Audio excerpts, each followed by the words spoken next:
Hello everyone, welcome back to my channel Edu2Fly. In this video, we are going to study inflation and its types. So first of all, let us discuss the meaning of inflation. Inflation is the rate at which the prices of goods and services in an economy increase over the time, or the that means that your money can buy less than it used to. For example, अगर मेरे पास 100 rupees थे and from these 100 rupees I can buy 2 bottles of soda. Let us suppose, okay, I can buy 2 bottles of soda, and now because of the inflation, because of the price rise, the same 100 rupees, now I can purchase only 1 bottle. So this is what? This is inflation. According to Samuelson, by inflation, we mean a time of generally rising prices. So, inflation in its broadest possible sense means any increase in the general price level, which is sustained and non seasonal in character, means it can be happening anywhere. Okay, कभी भी हो सकता है ये वाली चीज, general price level में rise होना. Okay, Now let us study the Keynesian view. So Keynes ने explain किया है inflation को on the basis of employment, और inflation को उसने दो parts में divide किया. Now the first one is the semi inflation, next one is the full inflation, or you can say the open inflation. Semi inflation का मतलब होता है कि अगर फुल एम्प्लॉयमेंट लेवल से पहले क्वांटिटी ऑफ मनी इंक्रीज हो जाती है, सर्कुलेशन मनी की इंक्रीज हो जाती है कंट्री में, that is called semi inflation. तो हमें यहाँ पे देखना है फुल एम्प्लॉयमेंट लेवल क्या होता है. फुल एम्प्लॉयमेंट लेवल ऐसा लेवल होता है जहां पे हमारी कंट्री की सारी लेबर फुली एम्प्लॉयड है, no one is unemployed. Okay, so अगर हमारी क्वांटिटी ऑफ मनी इंक्रीज होती है तो हम ज्यादा प्रोडक्शन कर सकते हैं, लोग को एम्प्लॉयमेंट भी सही से मिल ही रहा है क्योंकि फुल एम्प्लॉयमेंट लेवल से पहले की बात हो रही है, और अगर प्रोडक्शन बढ़ेगी तो एम्प्लॉयमेंट भी बढ़ती है. Consequently prices do not increase in the same proportion as the quantity of money. अब हो क्या रहा है यहाँ पे मनी सप्लाई बढ़ रही है लेकिन प्राइसेस उस प्रपोर्शन में नहीं बढ़ रहा. तो उसकी वजह से हो क्या सकता है, they can be the hindrances in the mobility of factors of production. Okay, हो सकता है कि लेबर को इतनी इनकम ना मिल रही हो, लेबर को इतनी सैलरी वेजेस नहीं मिल रही है, तो उसकी वजह से लेबर जो है मोबिलिटी नहीं करेगी इधर से उधर, या फिर हो सकता है कैपिटल की मोबिलाइजेशन नहीं हो रही है ठीक से.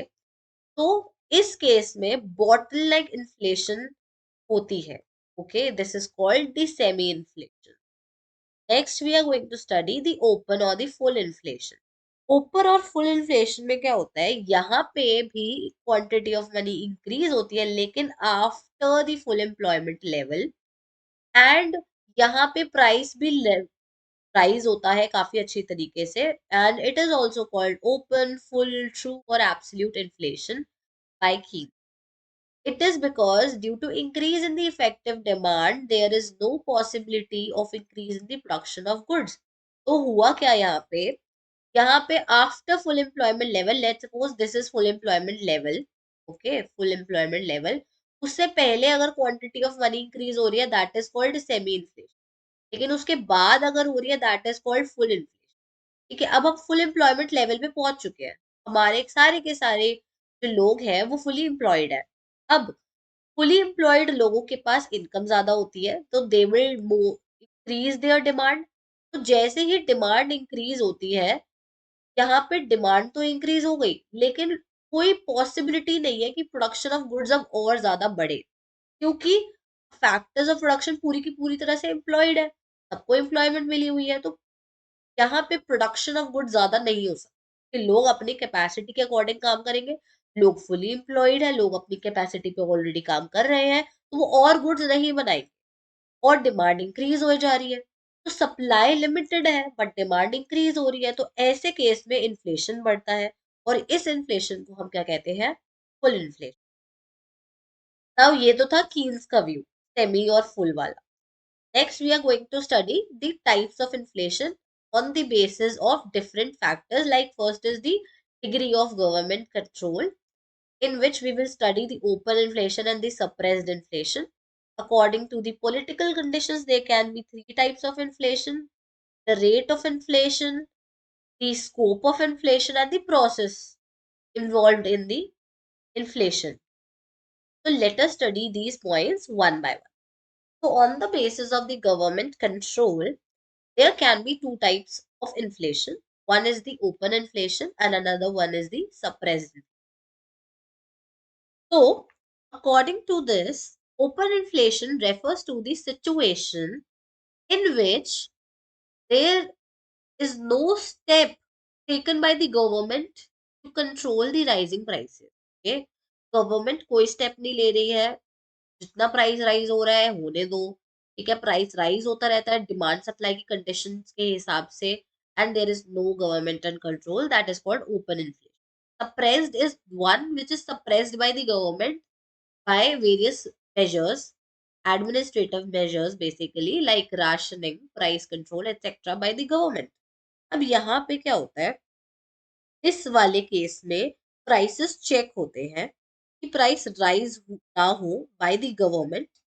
ठीक है, but as the controls are lifted in the future, the prices begins to rise rapidly again.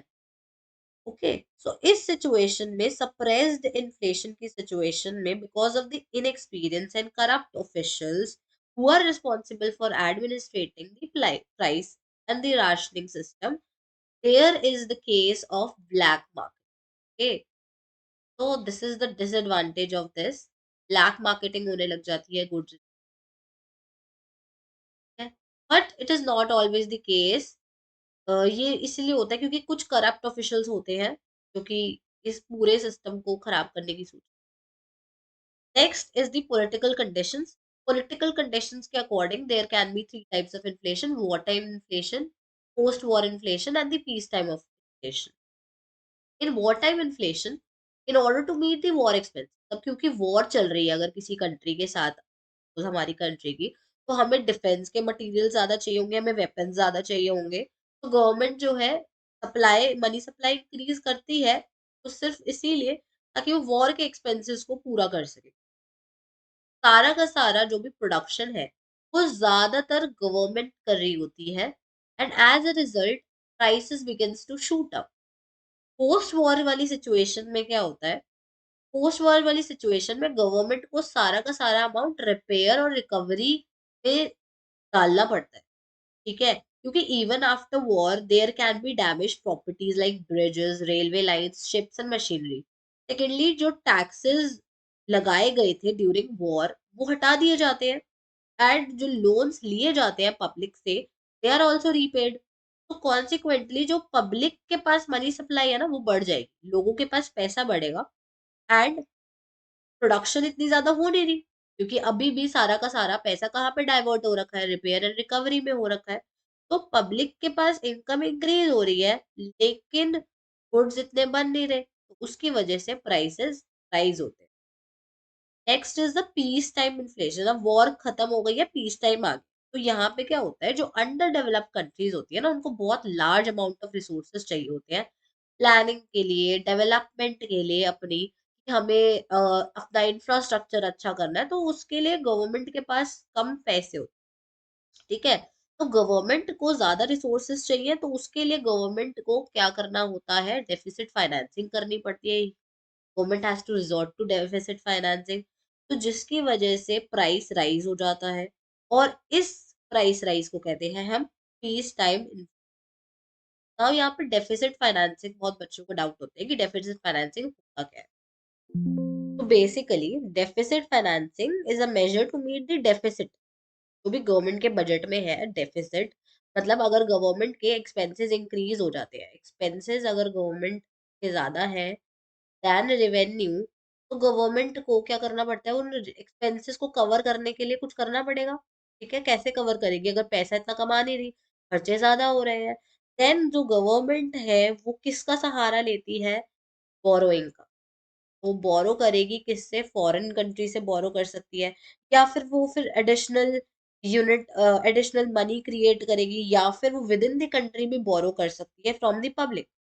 तो ऐसे केस में जो बोरोइंग वगैरह होती है, that is called the deficit financing. Next we are going to talk about the rate of inflation, which is very important. Okay, mainly ये पता होना चाहिए। इसमें क्या होता है कि रेट ऑफ इन्फ्लेशन का मतलब कि किस रेट से इन्फ्लेशन इंक्रीज हो रहा है। ठीक है, तो सबसे पहले क्रीपिंग इन्फ्लेशन। क्रीपिंग इन्फ्लेशन में if the speed of the upward thrust मतलब राइज इन द प्राइसेस, अगर वो स्लो है, लेकिन then the speed of the annual price rise is creeping one and has not been stated by the economist। जो speed actually में state नहीं करी है इकोनॉमिस्ट ने, बट अगर हम देखते हैं तो एनुअल प्राइस राइज अगर बिटवीन 2 to 3% हो रहा है तो उसको हम क्रीपिंग कहेंगे। ठीक है, वॉकिंग वाले का आता है कि if the rate of the annual price rise lies between 30 and 40%, that means walking inflation आ चुका है एंड इस सिचुएशन को थोड़ा कंट्रोल हमें करने की जरूरत है। ठीक है, अगर ये भी हमारे हाथ से निकल गया तो हम नेक्स्ट लेवल पे पहुंच जाएंगे, that is called running inflation. तो रनिंग इन्फ्लेशन में क्या होता है? It is very dangerous first of all, and अगर इसको भी कंट्रोल नहीं किया then it will be converted into the hyper inflation. Okay, तो running inflation basically between 80 to 100% होता है अगर हम देखें तो। Okay, 80 to 100% over a decade one.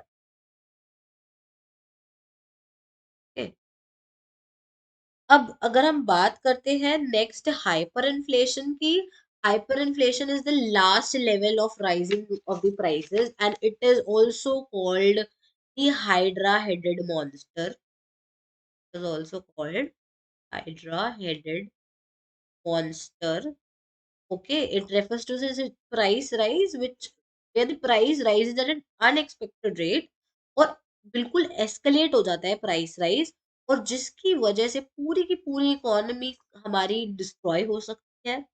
और ये इन्फ्लेशन देखा गया था कहाँ पे? जर्मनी में।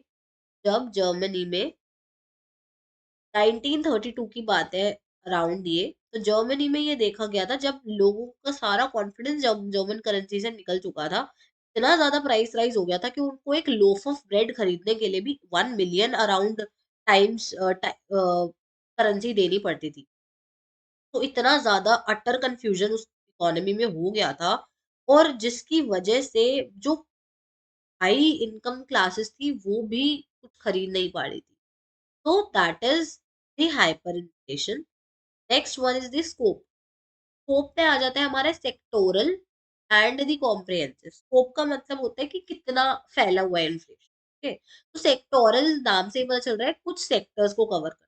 ठीक है, जब किसी पर्टिकुलर पार्ट को इन्फ्लेशन अफेक्ट करता है या फिर सिर्फ वन और टू गुड्स को ही इफेक्ट कर रहा है, that is called sectoral inflation. But comprehensive में पूरी कंट्री वो इन्फ्लेशन इनगल्फ कर लेता है, या फिर सारे के सारे गुड्स को भी इनगल्फ कर लेता है, that is called the comprehensive inflation. Next, according to the process, there are three types: wage induced, profit induced and the deficit induced। तो वेज इंड्यूस तब होता है जब लेबर ऑर्गेनाइजेशन की ना बहुत स्ट्रॉन्ग बार्गेनिंग पावर होती है। ठीक है, या फिर होता क्या है इस प्रोसेस में कि लेबर ऑर्गेनाइजेशंस जो होती है वो कहती है कि हमें तो भाई ज्यादा सैलरी दो, ज्यादा वेजेस चाहिए। तो अगर वो ज्यादा वेजेस मांगते हैं और अगर एम्प्लॉयर्स उनकी बात मान लेते हैं, क्योंकि बहुत ज्यादा स्ट्रॉन्ग बार्गेनिंग पावर है, वो लोग स्ट्राइक्स कर देते हैं, प्रोटेस्ट कर देते हैं, लॉकआउट्स कर देते हैं कि हम तो काम नहीं करेंगे।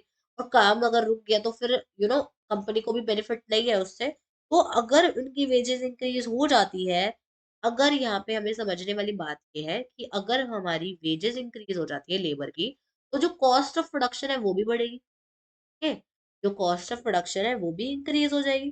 कॉस्ट ऑफ प्रोडक्शन इंक्रीज हो जाएगी तो प्राइस इंक्रीज होगा, अल्टीमेटली जो गुड्स हम खरीदेंगे उसका प्राइस इंक्रीज होगा। तो वेज इंड्यूस्ड इन्फ्लेशन भी हो सकता है। Next is the profit induced. कुछ कंपनीज ऐसी होती है जो अपना मार्कअप प्राइस जो है, जो प्रॉफिट जो है वो बहुत ज्यादा रखती है। फॉर एग्जाम्पल, प्रोडक्शन हुई ₹50 की और मार्कअप प्राइस उन्होंने रख दिया सपोज ₹40। तो जो गुड्स एंड सर्विसेज उन्होंने बनाई, उन पे मार्कअप प्राइस जो था, उनका प्रॉफिट जो उन्होंने अपना रखा, वो ज़्यादा रखा, जिसकी वजह से गुड का प्राइस काफ़ी ज़्यादा हो गया, ठीक है? तो इस प्रॉफिट को हमने ऐड किया, this is also called the markup, ठीक है? अगर ये बहुत ज़्यादा हाई है, तो उसकी वजह से कॉस्ट ऑफ प्रोडक्शन के साथ हमने इसको मिक्स करा है, तो प्राइस राइज़ होगा गुड्स का प्राइस राइज़ होगा, तो उसको कहते हैं हम profit induced inflation. Deficit induced government की डेफिसिट फाइनेंसिंग की वजह से होती है, क्योंकि अभी हमने देखा था, डेफिसिट फाइनेंसिंग का मतलब क्या है, गवर्नमेंट को अपने खर्चे जो है वो कवर करने हैं। उसके लिए गवर्नमेंट क्या करती है, बोरो कर। अब अगर गवर्नमेंट बोरो करेगी, बहुत ज्यादा उसकी बोरोइंग्स होएगी, तो वो एक डेट में फंस जाएगी। तो डेट में फंस जाएगी, तो उसको पे करने में ही लगी रहेगी गवर्नमेंट, तो जिसकी वजह से प्राइस राइज हो जाता है, and that is called deficit induced. That's all for today's video. Thanks for watching. If you like the video, hit the like button, share with your friends, and do not forget to subscribe the channel.